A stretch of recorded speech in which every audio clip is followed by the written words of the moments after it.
Thank you, Shelley, for having me in Luminary Leaders, for having me on your celebrating Father's Day, I guess, live event. Hello, everyone. Hope everyone's well and safe. Just a little bit about breakfast culture. First off, my name is Jefferson Darrell. I am the founder and CEO of Breakfast Culture. Breakfast Culture is a boutique marketing and change management consultancy, and we work in the ESG space. That's environmental, social, and governance. We specifically focus on the social side of the space, in other words, people.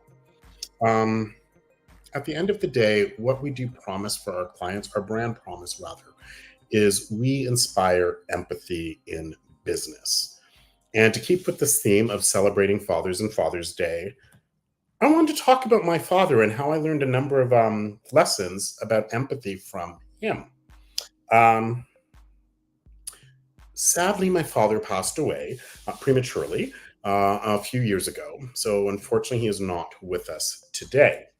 I do have some little cheat notes here, so don't mind me if I'm looking down every so often. But anyhow, three lessons that my father did teach me, and I do try to live my life today by these lessons, and it's actually also what's informed a lot of the work that I do at Breakfast Culture. The first lesson that I'd like to share is he always taught me to be curious and to ask questions. So let me take a step back. My father's name is Woodrow Darrell. He emigrated from the tiny island of Bermuda to Canada when he was about 11 years old. So I identify as Canadian, Bermudian descent. And when I talk about this first lesson, be curious and ask questions. My first degree is in applied science, chemical engineering specifically. I finished it. I'm proud to say my dad was technically he was an electrical engineer, but he didn't really study electrical engineering. He did built control systems, control panels, think analog control. This is all pre-digital. And excuse me, I realized by the time I graduated from engineering, I did not want to be an engineer. I actually wanted to move into public relations, marketing communications, and that's why I went back to school after I graduated from a 5-year program at the University of Waterloo. I went back to school to study public relations, marketing communications at Humber College. And I remember when I announced that to my parents after I graduated. They were both kind of, well, you spent 5 years of some of their money, some of my money, working towards this incredible degree that, walk out with a nice, somewhat, high-end 5-figure job or what have you. Keep in mind, this was like mid to late 90s. And I remember him asking me, okay, I don't understand what public relations is, Jefferson. I don't know what PR people do. And all he did was ask me questions. Why do you want to study PR? What is public relations? What are the job prospects? What are the salary prospects? Are there opportunity? Like, just ask me question after question after question. I mean, I'm not kidding. I think I answered his questions for what felt like was about 2 or 3 hours of questions and questions and questions. And after he was finished asking me all these questions, I remember he said to me, well, I'll be brutally honest with you, son. I don't fully understand public relations. I don't even understand why you want to do that after doing engineering. However, you were able to answer all of my questions. I'll be honest, I don't understand some of your answers, but it tells me that you have put thought into this because you can answer all of my questions. So I support you, which I thought was pretty phenomenal. And so that's one of the lessons I'd like to share with you today that I learned from my father, Woodrow Darrell, is be curious and ask questions in everything that you do. And again, I do try to bring this towards the work that we do here at Breakfast Culture as well. The second lesson I'd like to share, which I'm going to get quite personal, is try not to judge. This one can be challenging for all of us, especially in the climate today. But here's the way I interpret this, or the way I've taken this lesson from my father. So, even though this is Father's Day coming up and whatnot, I also identify as LGBTQ plus or gay, or I actually do, and I'm comfortable using the word queer as well. And what's interesting is I didn't come out to my parents officially until my early 20s. In retrospect, I unfortunately could not confirm this with my father. He passed before I could. In retrospect, I realized that I think my father, well, let's be realistic, most parents typically know before their children come out.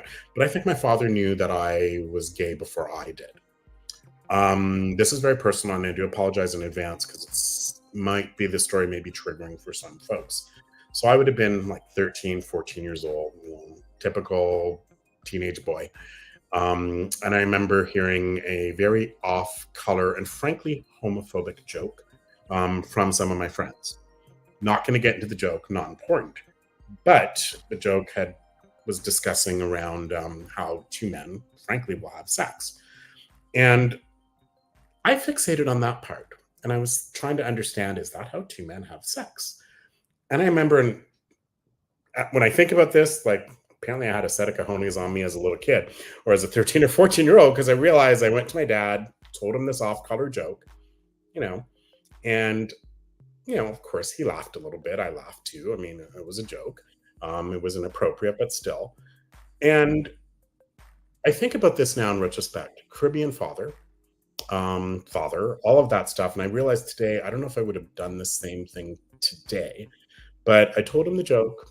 I didn't, and I remember asking him afterwards, so dad, is that how two men have sex? And when I think about his response, I realize it was actually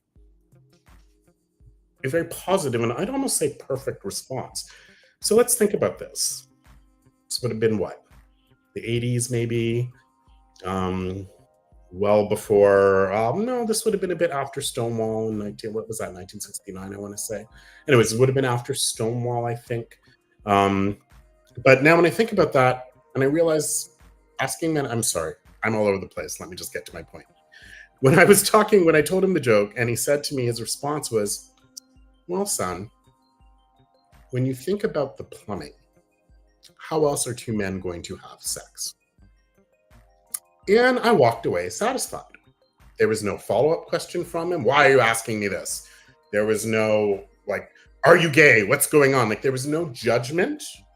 There were no follow up questions. As I said, it was, when I look at it now in retrospect, his teenage son is coming to him with a question about sex, in this case, sex between two men, and looking for information. And he, in a very clever way, I would say, confirmed some information. And again, there was no judgment, no follow up. Why are you asking this? None of that. And I walked away satisfied. And I didn't even think twice about that after the fact. I was like, oh, I remember thinking, oh, okay, that's, I guess, how two men have sex. And in retrospect, when I think about this again as a Caribbean father, newcomer to Canada, all of that moment could have gone horribly wrong and could have gone completely south, and frankly could have even destroyed the relationship that we had as father and son. And that's where I'm going back to that second lesson in terms of trying not to judge. Because jump to, I'm in my 20s, I'm about to come out, or I'm thinking about coming out. He actually called me out. He was a big fan of local Canadian Broadcasting Corporation radio in Canada. And RuPaul was just on the scene. I think it was Supermodel of the World was her first album. This is before Drag Race, before all of that. And I remember he called me downstairs from my room to be like, hey, do you want to listen to this with me? It's about this black drag queen. And I realized, again, after the fact, he was opening the door to say, is there something you want to talk about? Is there something you want to tell me? I did not come out at that time, but I realized that, okay, when I do come out and when I'm ready for it, I think he's going to be fine. I think both my parents are going to be fine. And that's the second lesson, is try not to judge. Now, the third lesson that I remember from my dad is around listening. To be specific, active listening. Now, this is something I actually do bring a lot to my work at Breakfast Culture and with my clients. When we start thinking about empathy, a lot of empathy is active listening and listening to understand another perspective, another point of view, versus listening to counter that perspective or point of view.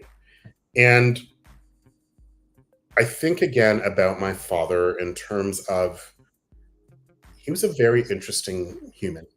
He had so many different interests, often conflicting with each other at times. Um, and that's where I go back to listening. He had, as I said, he had all these myriad and varying interests, which gave him a really interesting and different perspectives and point of views about the world and about navigating different spaces. Um, that is a lesson actually I'm starting to take to heart a little bit later in life, um, in terms of thinking about my dad and the man that he was.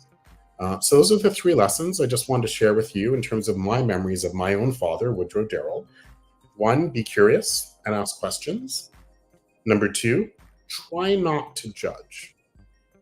That's a hard one. And finally, number three, listening to understand versus to counter. So be open, have different perspectives, listen to different perspectives, point of views, different people, etc. Thank you for your time today. I hope you all enjoy Father's Day, whether your fathers are still with you or not. Again, I just wanted to do a little small plug for Breakfast Culture. We're a boutique marketing and change management consultancy. We work in the ESG space, so that's environmental, social, and governance, specifically on the social side of things. In other words, the people. As I mentioned earlier, our brand promise is to inspire empathy in business. And how I learned a lot about empathy from my father. And you'll see on the bottom there, if you're interested, we are doing a number of different webinars. We have one coming up on June 20th. Feel free to use the bit.ly link, bit.ly/BCDEI events to sign up. We're going to walk through a real life case study and the business case for diversity, equity, and inclusion in your workplace or corporation. Thank you very much. Create a great day.